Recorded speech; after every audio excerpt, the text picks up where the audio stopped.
Hey guys, so I just felt like filming, and I'm going to talk about the first thing on my mind right now, which is what I'm currently reading, which is The Graveyard Book by Neil Gaiman. I'm not finished it yet, I'm about 3/4 of the way through, so this isn't my final thoughts, this is just kind of what I'm feeling right now regarding it. And quick note, you might notice I'm in a different room, that's because I just moved. This is the first video I've filmed here apart from a book unpacking video that I haven't finished yet, hence why everything is a little bit chaotic over here. But I'll finish that later. Right now I just want to do this. So I had known about this book for quite a while. It had been on my radar, it's been on my TBR for a while, and I just started reading it a couple of weeks ago, or in my case, listening to it on Audible. It's one that I was intrigued from the moment I heard the initial concept, which is, what if the Jungle Book, instead of being set in the jungle, was in a graveyard, and this child, instead of being raised by animals, was raised by ghosts? Now, just to clarify, it's a lot less creepy than it sounds. So far, there's only really been one scene that I found legitimately creepy, and there weren't even any ghosts involved. It was the opening scene. So if you read this book and you get past that opening scene, unless something really weird happens in the final quarter that I haven't seen yet, that's literally the creepiest thing to happen in the book.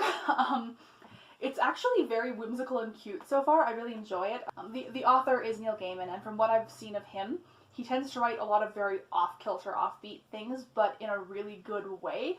He tends to have a lot of stuff that is a little bit strange, but can connect with you very, very deeply in an emotional way. For instance, like, I've never read his Sandman comics, but I find the actual idea really fascinating of the main character being Dream, literally being the embodiment of dreams. And for instance, his sister is also Death. Who apparently she's actually quite nice in the Sandman comics, but anyway, that's kind of pointless to this right now. But anyway, back to The Graveyard Book. So one of the things that I love most about this is the characters. Like, for instance, if you've read the book The Jungle Book or are familiar with its story, at this point I haven't actually fully read it yet, but I'm quite familiar with the original story. I still need to actually read the whole thing, that's on my list as well. But anyway, from what I do know of the original story, there's direct correlation between a lot of the characters in the Graveyard Book and the characters in the Jungle Book. Like, Bagheera has a very obvious 1-to-1 ratio character, and I love him. He is my favorite character. I don't think this counts as a spoiler, it's Silas. I'm going to try to avoid spoilers, by the way, in this video, so this should be spoiler safe. I will, if that's going to change, I will let you know, but it should be fine. And there's also a 1-to-1 equivalent to Kaa and Baloo and a whole bunch of these other characters. Scar, or no, not Scar, you can tell I've been watching stuff with The Lion King recently. But Shere Khan, it's a little bit more complicated, but there is definitely a Shere Khan representation. It's not really a straight 1-to-1, this person is Shere Khan, but it's kind of like that. It's complicated. But yeah, I actually like this better though than most of the versions that I'm aware of the Jungle Book. Again, this is me comparing the main character Bod to Mowgli from movies, because again, I can't actually compare him to Book Mowgli because I haven't fully read it yet. But compared to a lot of movie versions of Mowgli, I definitely prefer Bod. I love him hands down way more than the animated Disney version of Mowgli. The live-action Mowgli, I like him, but I do like Bod a lot more, but that's not really a negative against Mowgli, because Bod is really likable.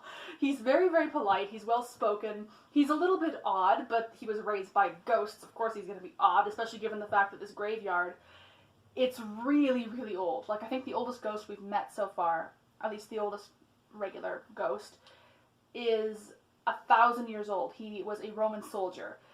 And as a result, Bod has exposure to all these different cultures and times in history. And he actually learned to read Latin the same time he did English, because he learned off of old gravestones that all have Latin inscriptions on them. So he's this very, very interesting kid. It does take place in what was modern day at the time.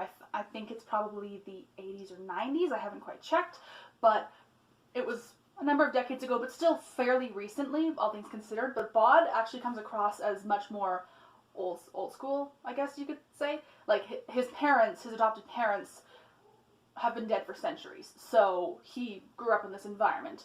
So is everyone else, except for me. I don't actually know what is up with Silas. I think he's probably pretty old, but I don't know. They haven't told us yet, and I really want to find out, because they've been dropping little breadcrumbs that are making me curious about him. which of course is part of the reason I love him.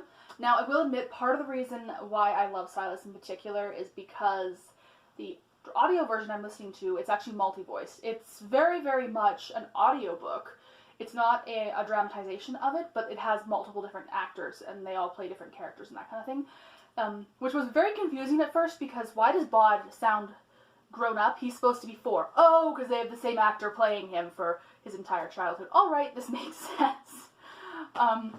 But yeah, it's a really good book so far. I'm looking forward to seeing how it ends, because I'm curious, and I really want to see what happens with Bod and Silas's relationship, and also Bod's relationship with a couple of other people that I don't want to list because it'll be a spoiler. But yeah, anyway. If any of you guys have read The Graveyard Book, let me know what you think down below. If you are curious at all about this book, feel free to discuss it down below. I will talk to you all later. Have a lovely day, guys. Thanks for watching. See you later.